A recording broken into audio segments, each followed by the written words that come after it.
A mother stepped inside for just minutes to grab juice for her 4-year-old daughter, returning to find only an empty sandbox and a silence that would haunt her for over a decade. Every possible lead was exhausted while her world remained frozen in that terrible moment. Then, 12 years later, the mother searches for painkillers in her husband's shaving kit. But what she finds instead would lead her to uncover a truth so terrifying, even seasoned investigators would later call it the most disturbing they'd encountered in decades of police work. The migraine hit Vera Caldwell like a sledgehammer to the temple, the kind that made the edges of her vision shimmer and blur with each heartbeat. She pressed her palms against her eye sockets, trying to counter the pressure building inside her skull as she stumbled from the bedroom toward the bathroom. The early morning light filtering through the blinds felt like needles piercing her retinas. Her bare feet found the cold tile of the bathroom floor, and she groped blindly for the medicine cabinet, muscle memory guiding her fingers to the metal handle. The mirror door swung open with a squeak that made her wince. Her searching hands found the familiar shapes of vitamin bottles, allergy medication, Marcus's prescription antacids, but no ibuprofen. The white bottle that should have been there, that was always there, was gone. "Damn it, Marcus," she muttered, though speaking sent fresh waves of pain through her skull. He must have finished it and forgotten to buy more. Again, 20 years of marriage, and the man still couldn't remember to replace things when they ran out. She gripped the edge of the sink, debating whether she could make it to the kitchen, where they kept a backup bottle. But then she remembered. Marcus always kept a travel pack of painkillers in his shaving kit. Something about being prepared for headaches at the office. The brown canvas toiletry bag sat on the bathroom counter where he'd left it after his shower yesterday. She unzipped it carefully, the sound unnaturally loud in the quiet morning. Her fingers pushed aside his electric razor, the silver metal still smelling faintly of his aftershave, a small bottle of cologne, travel-size shampoo, dental floss. She dug deeper, searching for the familiar rattle of a pill bottle. Her fingers touched cardboard instead, smooth medicinal packaging that felt wrong somehow. She pulled it out, squinting through the migraine haze to read the text. Plan B, 1 step. Emergency contraceptive.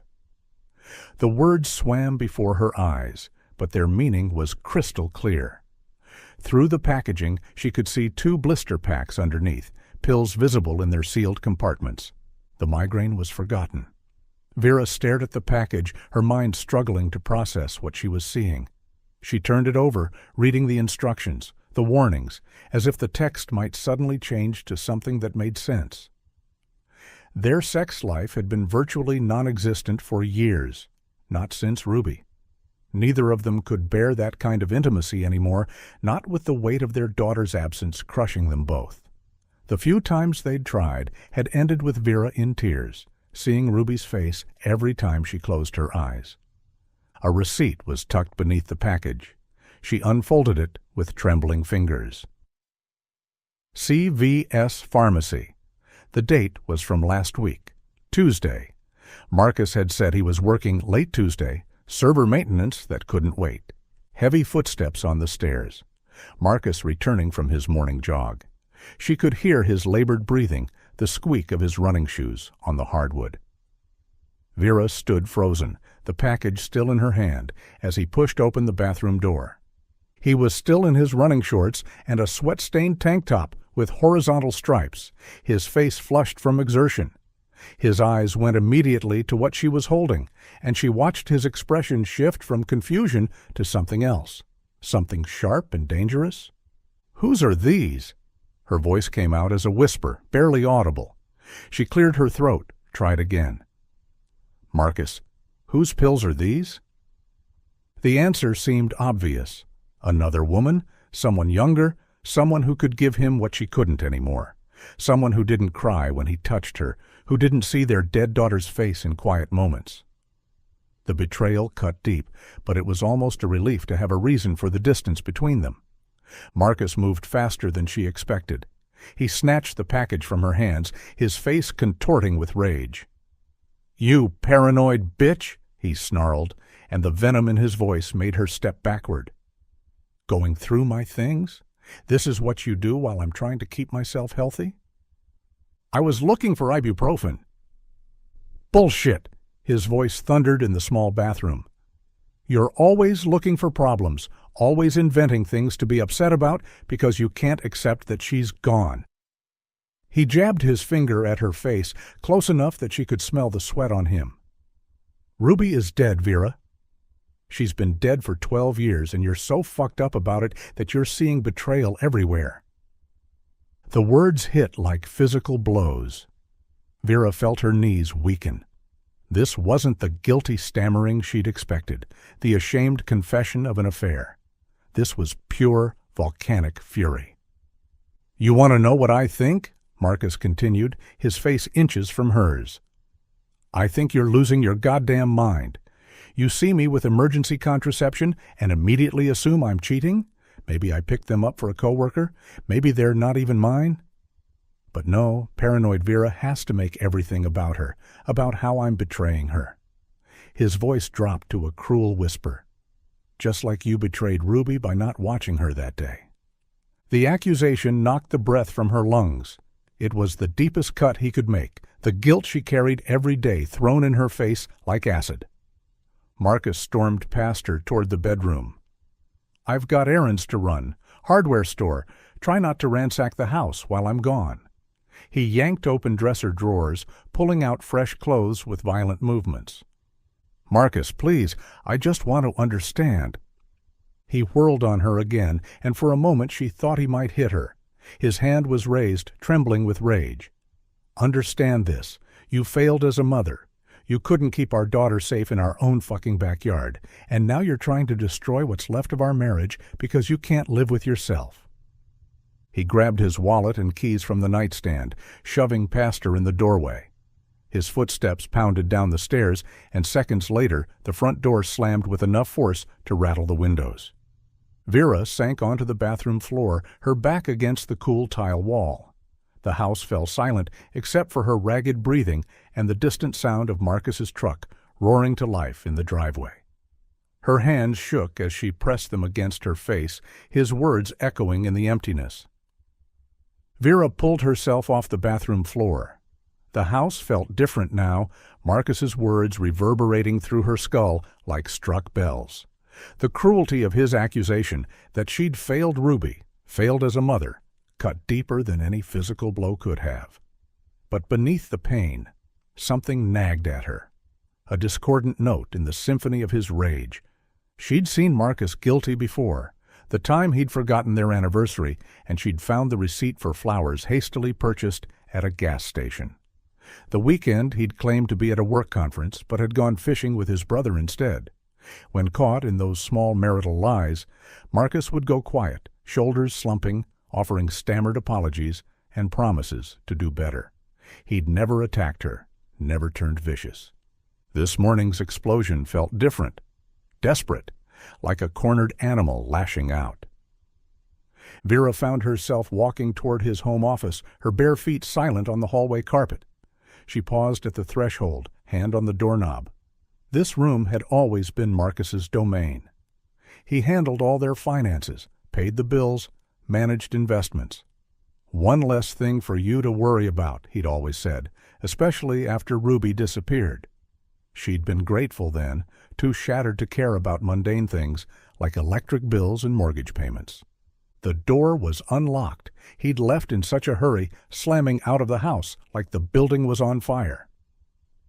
She pushed it open, afternoon sunlight streaming through the blinds to illuminate his sanctuary. The office was exactly what she expected, meticulously organized, everything in its place. Marcus's desk dominated the room, its surface clear except for a desktop calendar and a cup of pens. Filing cabinets lined one wall, each drawer labeled in his precise handwriting.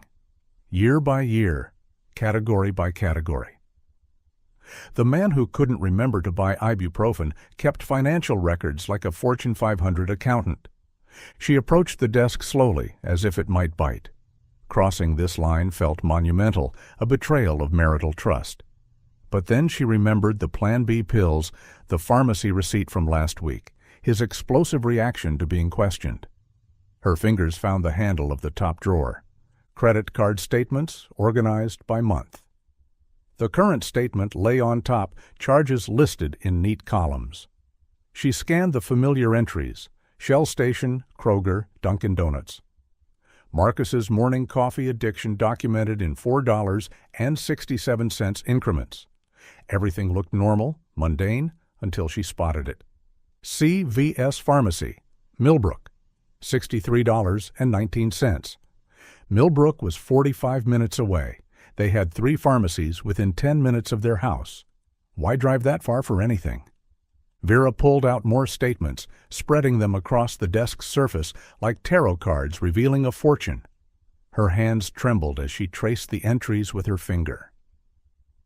The Millbrook Pharmacy appeared again and again, sometimes once a month, sometimes twice. The amounts varied: $47.82, $91.44, $55.23.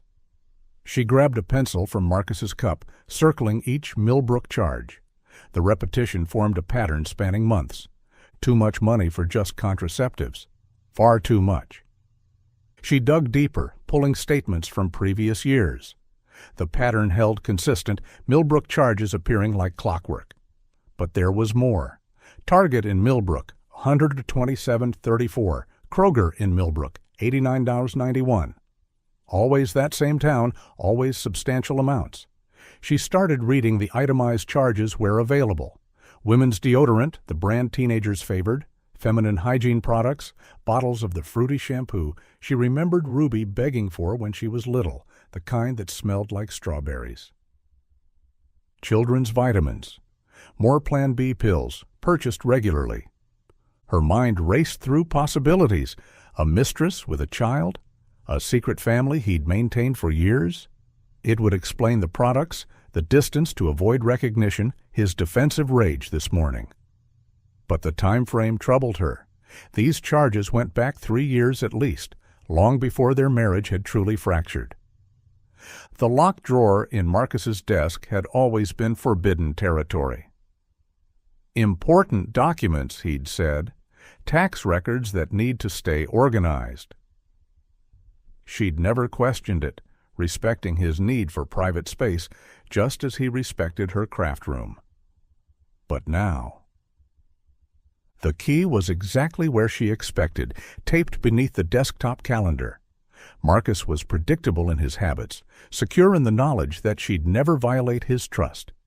The tape came away easily, the small key warm in her palm. The drawer opened smoothly, revealing hanging files labeled with years.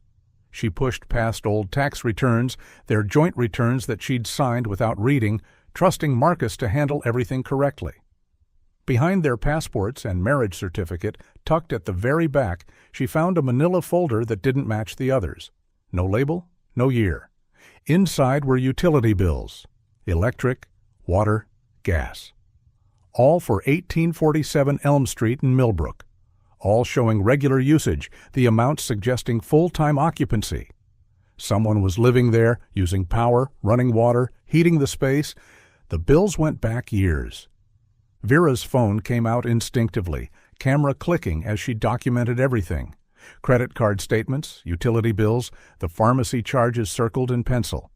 Evidence of... what? She didn't know yet, but every instinct screamed that something was terribly wrong. A secret rental property would require disclosure, tax documentation. This was something else, something Marcus had hidden completely.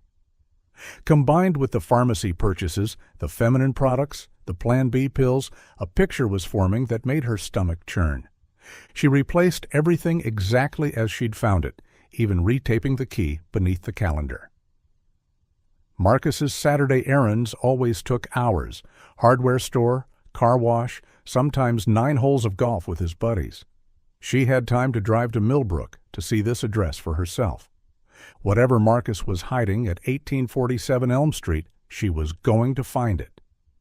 The GPS showed 43 minutes to Millbrook, a straight shot down Highway 72 before turning onto smaller state routes. Vera gripped the steering wheel of her Honda, knuckles white, watching the familiar suburbs give way to scattered gas stations and empty fields. She'd made this drive before, years ago, when Ruby was 2 and they'd gone apple picking at an orchard past Millbrook. Marcus had complained the whole time about the distance, said there were perfectly good orchards closer to home. Now she understood why he knew the area so well. The CVS appeared first, anchoring a tired strip mall between a nail salon and a Chinese takeout place.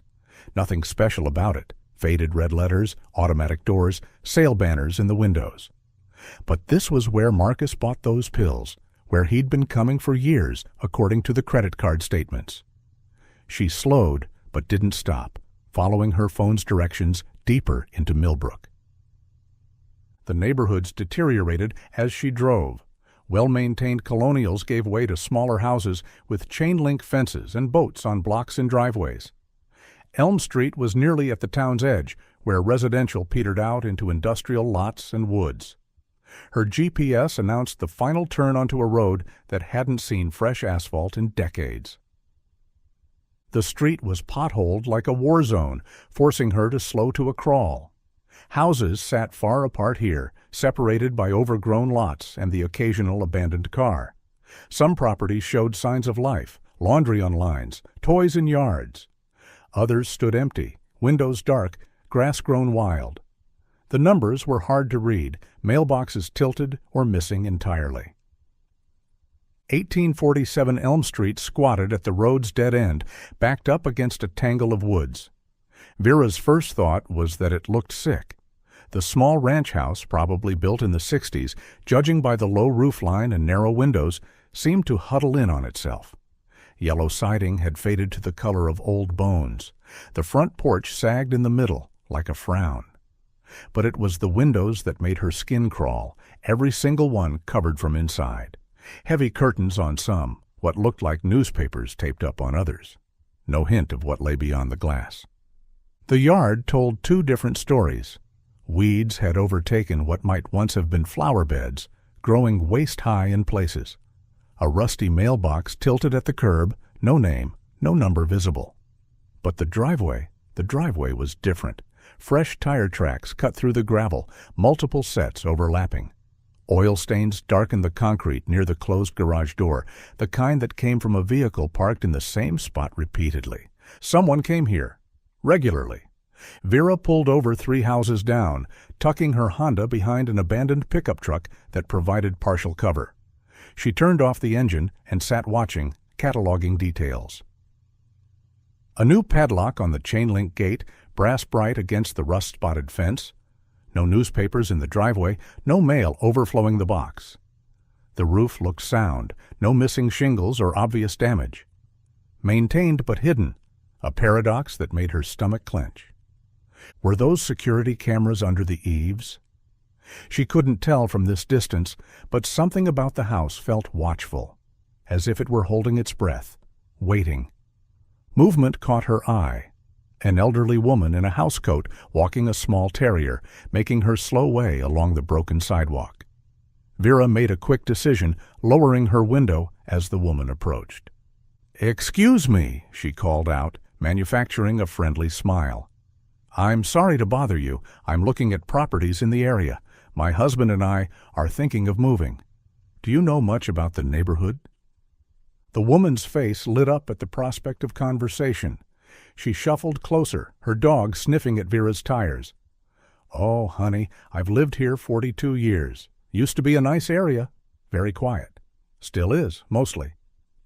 Her eyes darted toward 1847.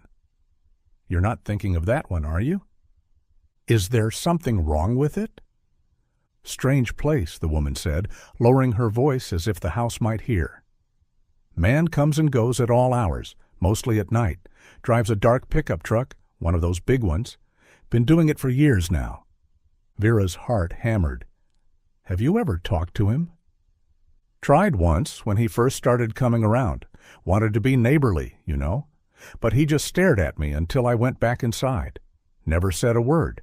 Made me feel—" She shivered despite the warm afternoon. Something's off about him. Always alone, always locking up careful like. When did he start coming here? The woman's terrier tugged at its leash, eager to continue their walk. Let's see. The property changed hands maybe 14, 15 years ago. Some foreign investor. Never saw him. The night visitor started showing up soon after. I called the city about the yard a few times, but nothing ever happens. Just the yard bothers you? The woman glanced again at the house, then leaned closer. Sometimes I hear things late at night, machinery running, like construction equipment, but in the morning, nothing looks different. And once? She hesitated. Once I was walking Muffin here late, maybe midnight. She has a weak bladder, you know, and I saw his truck there. Got curious, tried to peek over the fence. What did you see? Nothing. But he must have spotted me, because suddenly he was at the gate, just standing there in the dark. Didn't say anything, didn't move, just stared until I hurried home. I don't walk past there at night anymore. Vera's phone rang, shattering the moment. Marcus's name on the screen. She apologized to the woman, who continued on with her dog, casting one more nervous glance at 1847. "Where are you?" Marcus's voice was tight, controlled. The rage from this morning had crystallized into something colder. "Grocery store," Vera lied, surprised at how smoothly it came out. "Picking up things for dinner." "Which store? Too quick? Too sharp?" "The Kroger on Madison." The lie built itself. "They were out of your coffee at the one on Fifth." Silence. She could hear him breathing, could picture him processing her words, checking them for deception. "I came home for my wallet," he said finally. "Forgot it this morning." "Oh, well, I should be back soon." "Good. We need to talk about this morning." The threat was subtle, but unmistakable. "I'll be home by 3. "Okay." "Vera?" His voice dropped. "Come straight home." The line went dead. She looked at the time, 1:47. If she left now, she could make it back before him, maintain the lie. But her eyes were drawn again to 1847, to its covered windows and watching presence. She raised her phone, snapping pictures quickly. The house, the fresh tire tracks, the new padlock. Evidence of what, she wasn't sure. But Marcus had stood in this driveway, had used a key on that lock, had disappeared into whatever lay behind those covered windows. With one last look, she started her car and pulled away, leaving the sick house to its secrets. For now. Vera pulled into the garage with minutes to spare, grocery bags hastily grabbed from Kroger to support her lie. Her hands shook as she carried them inside. Milk, bread, Marcus's coffee, the mundane items that proved she'd been where she claimed. The house felt different now, infected by the knowledge of that covered window ranch in Millbrook. She had maybe an hour before Marcus returned. His Saturday errands were predictable. Hardware store for whatever project he'd invented. Car wash, even though the truck wasn't dirty. Sometimes a stop at Home Depot to browse tools he didn't need. The routine had been the same for years, she realized. Always Saturdays, always hours-long absences. Back in his office, Vera moved with purpose now. The filing cabinets held decades of their life together, every document Marcus deemed important. She bypassed the recent years, instinct pulling her deeper into the past. Behind tax returns from 2008, 2009, 2010, her fingers found a folder that felt different. Older, the manila worn soft at the edges. Power of attorney. The document was dated 14 years ago, witnessed and notarized. David Caldwell, Marcus's younger brother, granting full control of his assets and properties to Marcus. The legalese was dense, but the meaning clear. Marcus could act as David in all financial matters. Memory flooded back. David at their dining room table, excited about Thailand. Some import-export opportunity, a chance to finally make real money. He'd been 35 then, still chasing dreams while Marcus had already settled into family life. "Just need someone to watch the rental properties," David had said, sliding papers across to Marcus. collect rent, handle repairs. Few months, maybe a year. Vera remembered teasing him about finding a Thai bride while 4-year-old Ruby colored at the table, tongue poking out in concentration. David had laughed, ruffled Ruby's hair, promised to bring her back a princess dress from Bangkok. 2 houses to manage. That's what Marcus had told her. Nothing complicated. They'd collected rent for a while, checks arriving monthly that Marcus deposited into a separate account. Then he'd said David wanted to sell, easier than managing from overseas. The properties were gone by the following year, or so she'd believed. But Elm Street, that broken-down ranch with its covered windows, that must have been one of them. The timeline made her stomach clench. David left 2 years before Ruby vanished. 2 years. The elderly neighbor said the night visits started soon after the property changed hands. All those years of Marcus coming and going, and she'd never questioned it. She pulled Ruby's baby book from the shelf where it lived between photo albums. The weight of it, the faded pink cover with its embossed teddy bears, brought tears to her eyes. Inside, her daughter's life documented in careful detail. First smile, first tooth, first steps. The pages after age 4 were blank, waiting for milestones that never came.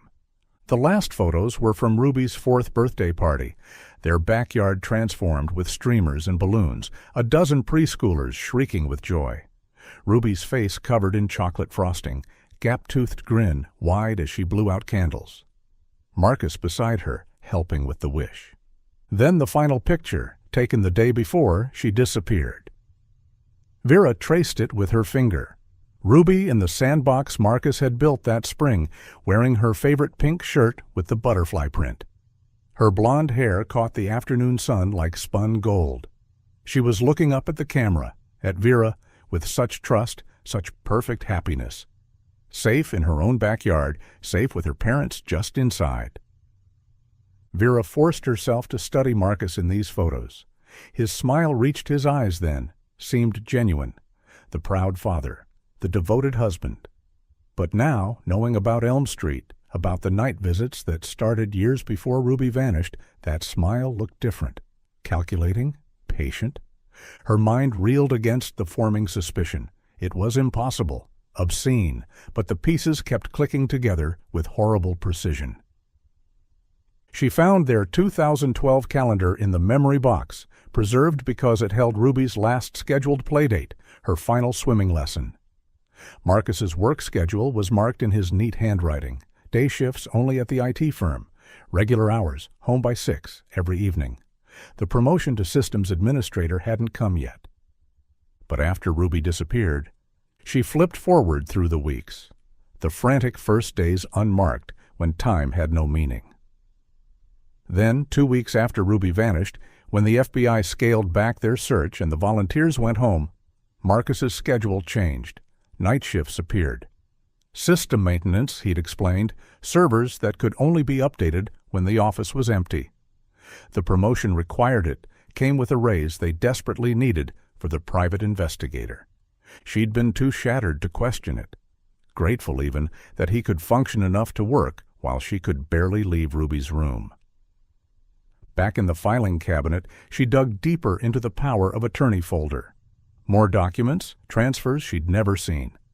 Properties moving from David's name to something called DMC Holdings, LLC. The signatures were Marcus's, perfectly legal with the power of attorney. A web search on her phone showed DMC Holdings dissolved in 2015. No forwarding information, no assets listed. But Elm Street remained somehow.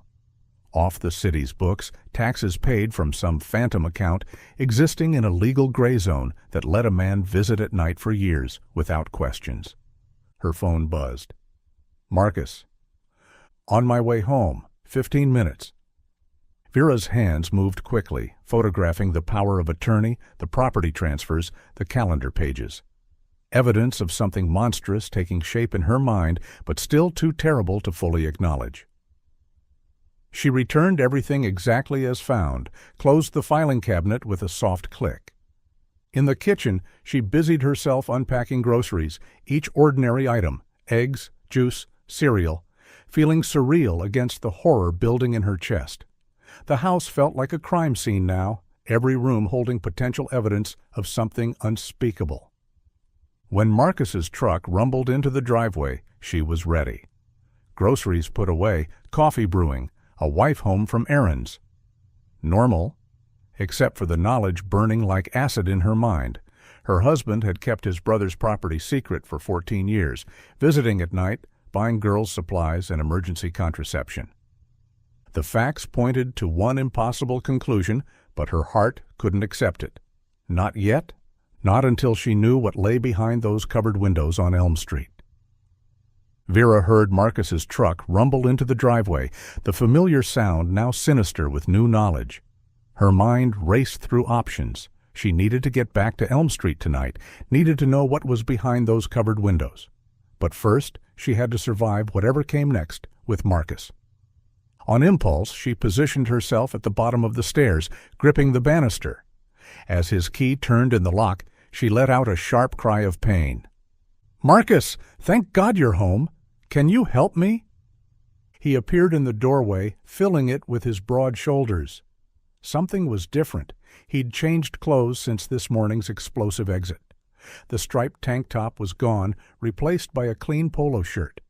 Fresh cologne couldn't quite mask the sharp scent of sweat underneath. His expression was carefully neutral, but his eyes moved over her with an intensity that made her skin crawl. What happened? His voice held no warmth, just flat inquiry. "I twisted my ankle carrying the groceries in. I think it might be sprained." She shifted her weight, wincing for effect. Marcus approached slowly, each step measured. He wasn't looking at her ankle. His gaze stayed fixed on her face, studying her features like he was reading a map, or looking for lies. "Which ankle?" The question came out sharp. "The left one. I missed the step from the garage." His hands were surprisingly gentle as he helped her to the living room couch, supporting her weight with practiced ease. But the gentleness felt performative, like an actor hitting his marks. Once she was settled, he knelt beside her, fingers probing her ankle through her sock. "Here?" He pressed against the joint. "What about here?" She winced on cue, playing up the pain. His touch was clinical, methodical. "How exactly did you fall?" "Show me the position." My foot turned wrong. Does it matter?" "Everything matters." His eyes bored into hers. "Which grocery store did you go to? The receipt should have a timestamp." "Kroger on Madison, like I told you on the phone." His fingers continued their examination. "Did anyone see you fall? Maybe offer to help?" The questions felt like a test, each one probing for inconsistencies. She kept her answers simple. Plausible? Yes, her ankle hurt. No, no one saw her fall. Yes, she'd put the groceries away before sitting down. "I'll get you some ice," he said finally, rising to his feet. While he was in the kitchen, Vera's eyes went to the entry table. His keys lay there in their usual spot, but the ring looked different, heavier. Along with the familiar keys, house, truck, office, she counted at least 3 she didn't recognize.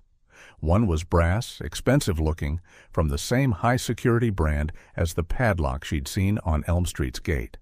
Her phone vibrated, a text from her sister Diane. "Surprise!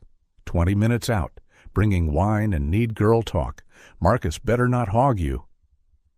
Vera's heart sank. The last thing she needed was Diane's chaotic energy complicating an already dangerous situation. But canceling would raise questions, especially if Marcus saw the text. He returned with ice wrapped in a dish towel, kneeling again to apply it to her ankle. This close, she could see details she'd missed before. Fresh scratches across his knuckles, the kind that came from branches or fingernails. One was deep enough to have bled recently. "What happened to your hands?" He glanced down, seeming surprised. "Oh, had to help clear some brush at the hardware store loading dock. New delivery got hung up on some overgrown trees." The lie came so easily, so naturally. How many other lies had she missed over the years? Marcus settled beside her on the couch, closer than necessary. His arm stretched across the back cushions, not quite touching her but marking territory. "We should talk about this morning." "Marcus, No, let me finish." His voice had shifted to something reasonable, almost caring, the voice he used when he wanted something. "I've been thinking during my errands. Maybe you were right to be concerned. Not about what you think," he added quickly, "but about us, our communication. Maybe we should try counseling again." The suggestion was so unexpected, so normal, that for a moment Vera doubted everything she'd discovered. Then she saw his eyes, still watchful, still calculating. This was performance, not contrition. "I know I was harsh this morning," he continued.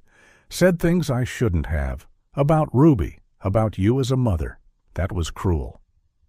She made herself nod, playing along. "We both said things." Still, his hand dropped to her shoulder, squeezing gently. Too gently, like he was reminding himself not to squeeze harder. "We should work on us, but first, I might need to head to the office tonight. Server issue that can't wait until Monday." There it was, the excuse that would take him to Elm Street after dark, just like the neighbor had described. The lie flowed like water, practiced and smooth. Before she could respond, the front door burst open. Diane swept in without knocking, as usual, carrying a wine bottle and an oversized charcuterie board. "Surprise, sis. Hope you're not—" "Oh, what happened?" She finally noticed Vera's elevated foot, the ice pack. "Just a twisted ankle," Vera said. "Nothing serious." Diane immediately launched into nurse mode, despite having no medical training beyond WebMD. She deposited her offerings on the coffee table and began examining Vera's ankle with enthusiasm that made Marcus step back. "You need to be more careful," Diane chattered, oblivious to the tension in the room. "Oh, Marcus, good, you're here. You'll never guess what I saw driving over." She laughed, already pouring wine. "That creepy abandoned house on Elm? The yellow one that looks like it should be condemned? I swear I saw your truck there earlier. You flipping houses now without telling us?" The temperature in the room plummeted. Marcus went very still. Marcus's recovery was swift, almost impressive. The stillness lasted barely 2 seconds before he laughed, shaking his head with practiced amusement. "Diane, there must be 50 dark pickup trucks in this town. Half of them probably have veteran stickers." His voice carried just the right note of casual dismissal. "That house has been empty for years. City should condemn it honestly." But Vera caught the micro-expressions, the tightening around his eyes, the almost imperceptible flare of his nostrils, the way his jaw clenched before the easy smile appeared, like watching a mask slide into place. "I don't know," Diane said, pouring herself more wine. "It looked exactly like yours. Same chrome running boards and everything." "Lots of trucks have those." Marcus stood abruptly, moving toward Vera. "I should check your ankle properly. Make sure it's not worse than we thought. Let me help you upstairs to rest." "I'm fine here." "No, you need to elevate it properly." His hand closed around her upper arm, firm enough to brook no argument. "Doctor's orders, remember?" "From when I sprained mine last year." She didn't remember him spraining anything last year, but his fingers were already pulling her up. The grip wasn't painful exactly, but it communicated clearly. She was coming with him, whether she wanted to or not. "Oh, don't be such a mother hen, Marcus," Diane laughed, still oblivious to the undercurrents. "She's fine on the couch. Besides, I just got here." She took another sip of wine, settling deeper into her chair. "So tell me about this house thing. You know I drove past twice because my GPS went crazy? Kept trying to route me through some closed road. But yeah, second time I definitely saw your truck. Recognized the veteran sticker. The one with the flag that Ruby picked out, remember?" Marcus's fingers tightened involuntarily on Vera's arm. Ruby's name in Diane's mouth seemed to physically pain him. "You must be confused," he said, but the dismissal came too quick, too sharp. unlike the Marcus who usually humored Diane's stories, who played the patient brother-in-law. "Maybe you should head home before traffic gets bad. You know how 495 gets on Saturdays." Diane blinked at the abrupt suggestion. "It's barely 4 o'clock. "Still," Marcus's voice carried an edge now. "Vera needs rest, and—" "Actually, I need to use the bathroom first," Vera interrupted, pulling away from his grip. Something passed between the sisters, a lifetime of silent communication that excluded Marcus. Diane's eyes narrowed slightly, finally picking up on the tension.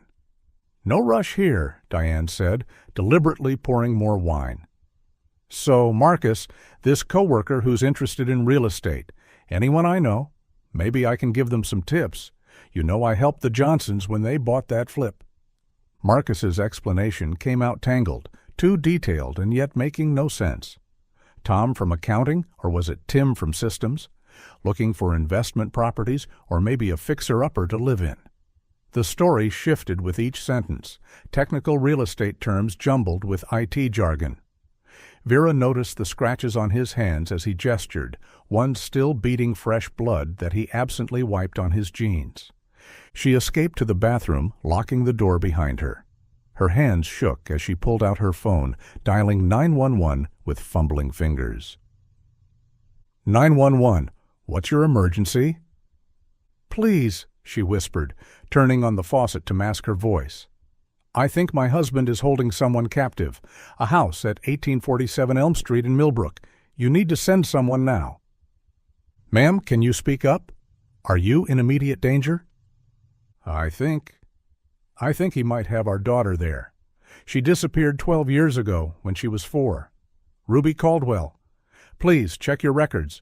He's been going to this house for years, buying girls' supplies, Plan B pills. Ma'am, that's a very serious accusation. What evidence do you have? The words tumbled out. Property records, credit card statements, the neighbor's testimony about night visits. Even to her own ears, it sounded fragmented, the paranoid ramblings of a grieving mother. We can send a patrol car to check the property, the operator said, professional but skeptical. But without concrete evidence of a crime in progress. A sharp knock rattled the door. Vera? Everything okay in there? Marcus's voice too close, like he'd been listening. Fine. Just a minute. She flushed the toilet, ran water in the sink. To the operator, please, just check. 1847 Elm Street. Please. She ended the call, splashing water on her face before opening the door. Marcus stood inches away, close enough that she had to press against the doorframe to avoid touching him. His eyes searched her face with an intensity that made her skin crawl. You were in there a while. Stomach's upset, must be stress from the ankle. His gaze dropped to her hands, steady now, then back to her face. Who were you talking to? What? No one. I wasn't. I heard voices, Vera. His tone was conversational, but his body blocked her exit. Were you on the phone? From the living room, Diane's voice rang out cheerfully. I'm ordering pizza. What does everyone want? Marcus, I know you hate mushrooms. The mundane question shattered the moment. Marcus stepped back just enough for Vera to squeeze past, but his hand found the small of her back, guiding her with false solicitude back to the living room. The touch felt like a threat. Diane had her phone out, pizza app open. There's this new place that delivers. Reviews are amazing. Vera, your usual veggie supreme? Sounds good, Vera managed, sinking onto the couch. Marcus immediately sat beside her, closer than necessary, his arm settling around her shoulders. To Diane, it probably looked affectionate. To Vera, it felt like being held in place. I really do need to head to the office soon, Marcus said, checking his phone for the third time in as many minutes. Critical server issue. Can't wait until Monday. Oh, what kind of issue? Diane perked up. You know I do IT consulting now, right? Maybe I can help. Marcus's explanation fell apart almost immediately. He mentioned SQL databases when he meant servers, confused Linux commands with Windows protocols. For someone who'd worked in IT for 15 years, the errors were glaring. Diane's eyebrows rose with each mistake. "That doesn't sound right," she said slowly. "Are you sure you—" Marcus's phone buzzed. He grabbed it quickly, too quickly, turning the screen away as he typed. His jaw was tight, fingers flying over the keyboard with urgency. Texting someone? Warning someone? The horrific possibility crashed over Vera like ice water. If Ruby was alive, if she was at that house, was Marcus telling her to hide? To stay quiet when the police came? Her daughter might be 45 minutes away, might have been that close for 12 years, and he was warning her that Mommy was getting too close to the truth. She stood abruptly, the room spinning. "I need some air." Marcus rose with her, inevitable as gravity. His hand found her elbow, steadying or restraining. She couldn't tell which anymore. "You should rest," he said. "You're not looking well." Behind them, Diane set down her wine glass with a sharp click. "Okay, what the hell is going on here?" Vera swayed dramatically, letting her knees buckle just enough to sell the performance. The ankle she'd supposedly twisted suddenly couldn't bear her weight. Diane jumped from her chair, wine sloshing, reaching out to steady her sister. "Whoa, careful!" In that moment of choreographed chaos, Vera's hand shot out toward the entry table. Her fingers closed around Marcus's keys, the heavy ring with its collection of familiar and unfamiliar brass. The metal was warm as if it had absorbed his body heat. Marcus moved faster than she'd ever seen him move. His hand clamped around her wrist like a vice, all pretense evaporating in an instant. The caring husband, the concerned partner. That mask didn't just slip, it shattered completely. "Give them back." His voice was low, dangerous, stripped of any warmth. His fingers ground into the delicate bones of her wrist, hard enough to leave bruises, hard enough to make her gasp. "Marcus, what the hell?" Diane tried to wedge herself between them, but Marcus's free hand shoved her aside. Not gently. "The keys, Vera. Now." "Let go of her." Diane recovered her balance, phone already in hand.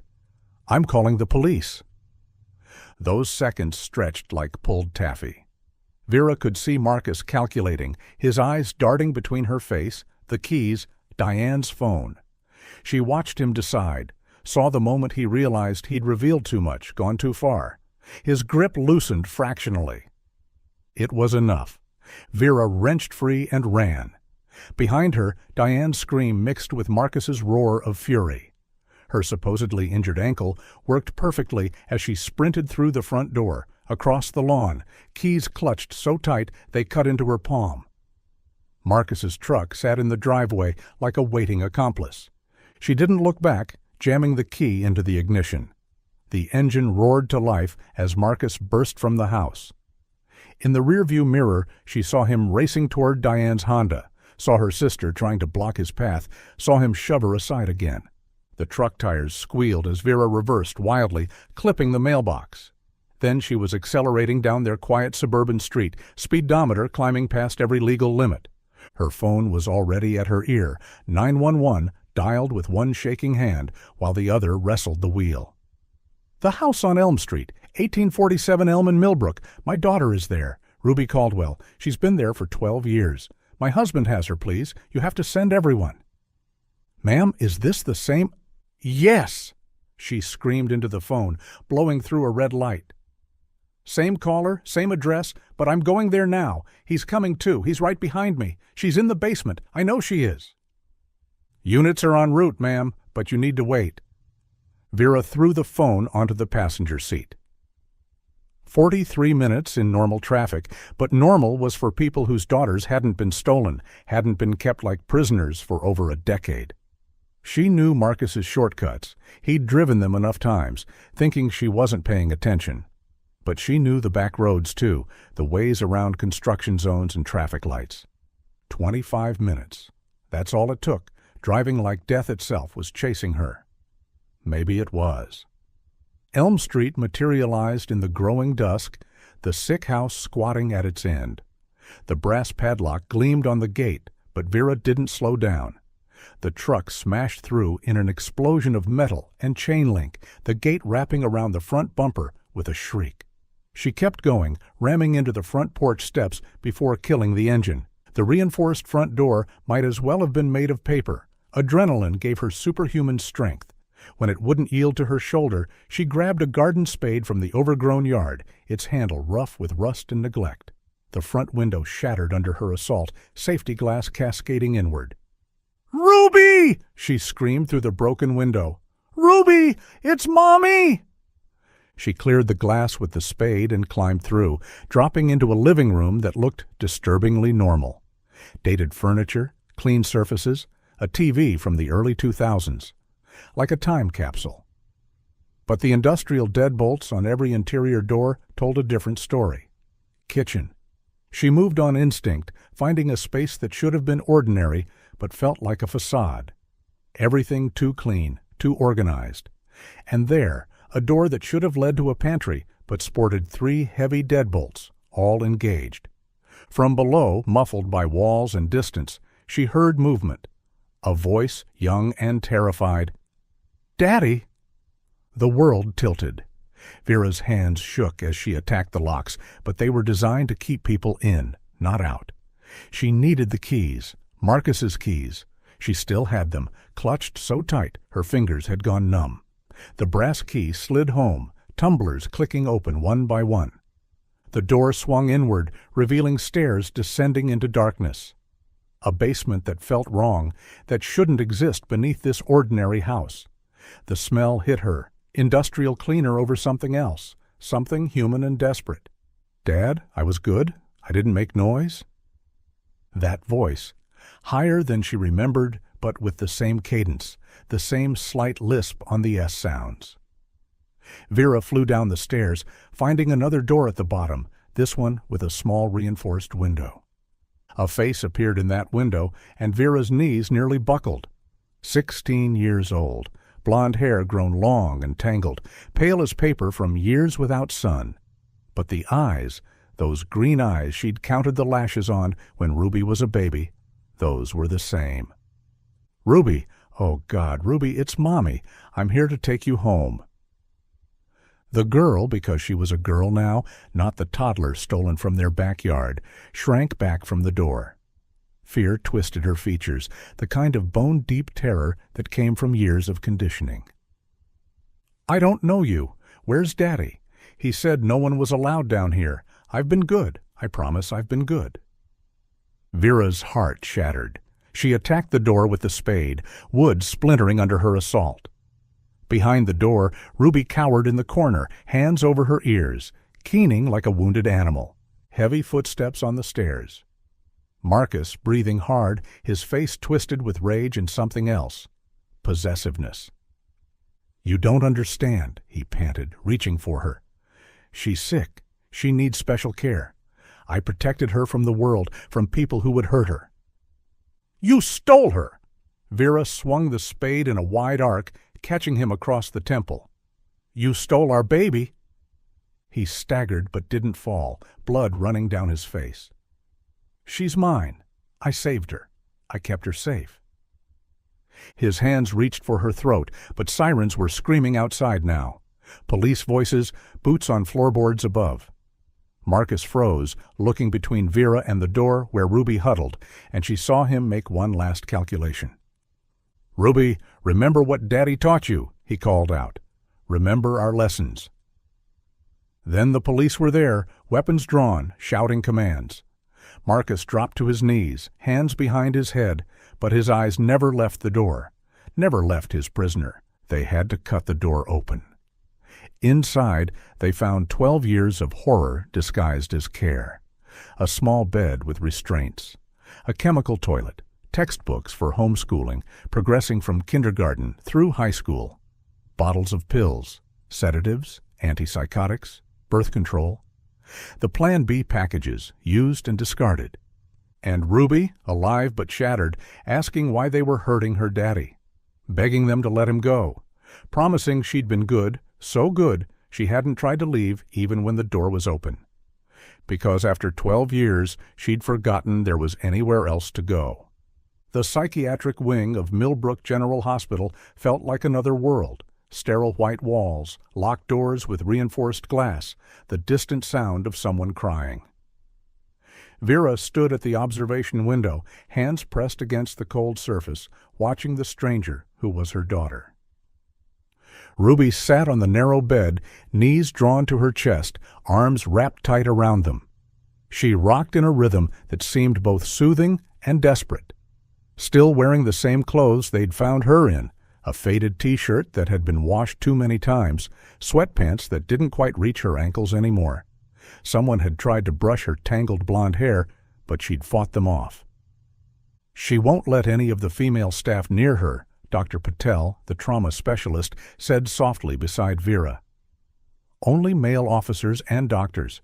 She keeps asking when her father is coming to take her home, asking if she's in trouble for talking to strangers, meaning you and the police." Vera's throat constricted. She called him Daddy. Even when she was terrified, she called for him.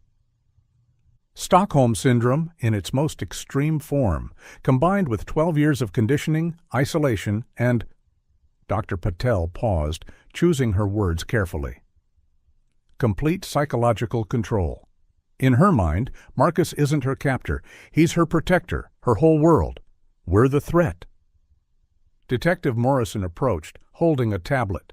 She was a woman in her 50s, with kind eyes that had seen too much. "Mrs. Caldwell, I need to show you some things we found. It's difficult, but it might help you understand what Ruby's been through." They moved to a small conference room. The detective pulled up images on the tablet. Not the worst ones, she assured quickly, just evidence they needed to discuss. A locked room on the second floor of the Elm Street house had yielded hundreds of photographs. Children at playgrounds, schools, public pools. All taken from a distance, all focusing on girls between the ages of 3 and 6. "Some of these go back 20 years, Morrison said. "Long before Ruby was born. We've checked. No other missing children match these photos. Your daughter appears to have been his only victim, but he was planning," Vera finished, nausea rising. Waiting. His own daughter was the easiest target, already in his house, already trusting him. Morrison swiped to another screen. "We found journals, detailed accounts starting when Ruby was 2. He was already grooming her, teaching her that his attention was special, that secrets were normal. By the time he took her, she'd been programmed to accept it." The Plan B pills finally made their horrible sense. Morrison explained it clinically, but the reality was monstrous. Ruby had started menstruating at 11. Marcus couldn't risk pregnancy exposing his secret, so the monthly pharmacy trips began.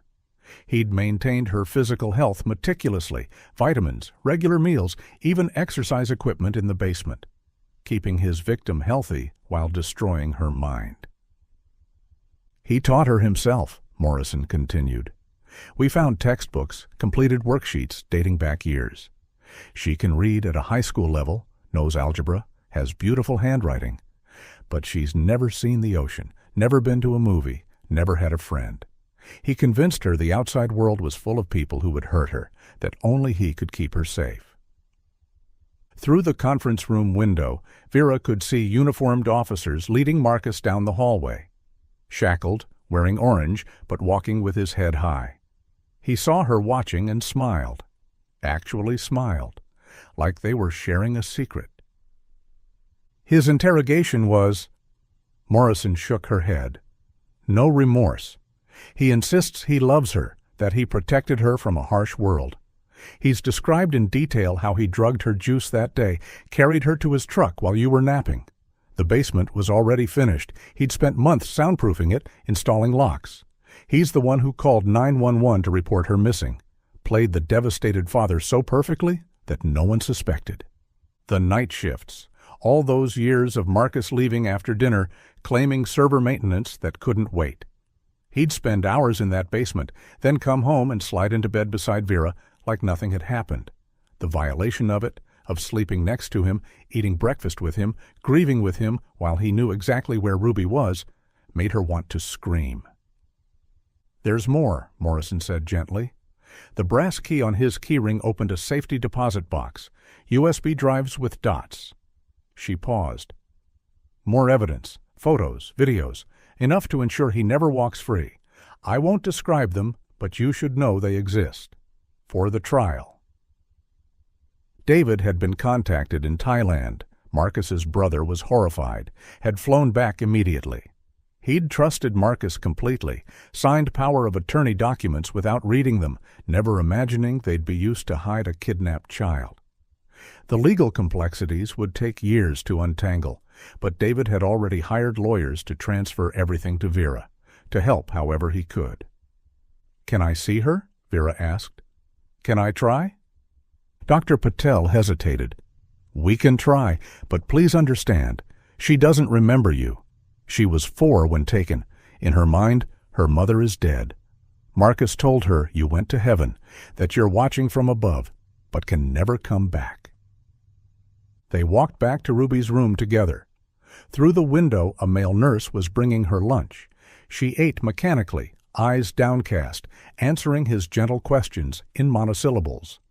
When he left, she returned to her position on the bed, knees up, rocking. Vera entered slowly, Doctor. Patel beside her. Ruby's head snapped up, green eyes wide with fear. "Hello, Ruby," Vera said, her voice breaking. I know who you are." Ruby's voice was different now, 16 years old, but with a strange flatness. "You're the lady from the basement, the one who hurt Daddy." "Ruby, I'm your mother." Ruby shook her head violently. "My mother is dead. Daddy told me. She went to heaven when I was little." Her eyes narrowed, studying Vera's face. "Are you an angel? Am I dead too?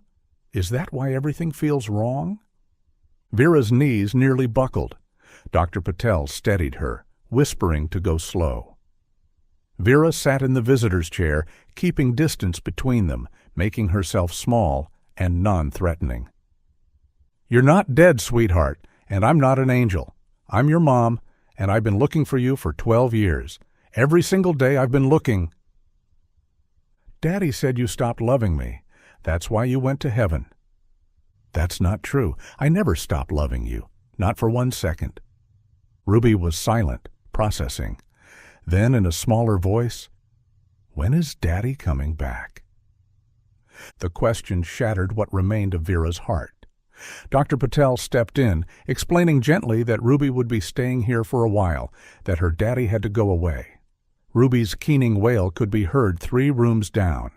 Later, after sedation, after Ruby finally slept, Dr. Patel walked Vera out. The prognosis was guarded, but not hopeless.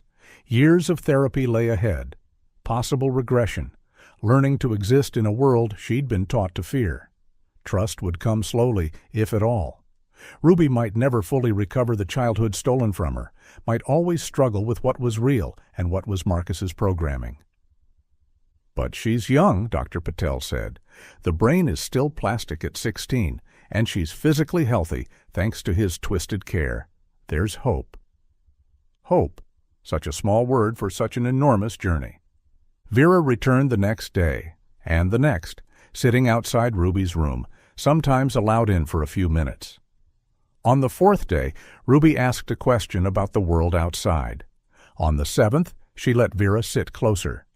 On the 10th, when Vera held out her hand, Ruby stared at it for a long moment before reaching out with one finger, touching briefly before pulling back. It was barely anything, a fingertip touch lasting less than a second. It was everything. It was a beginning.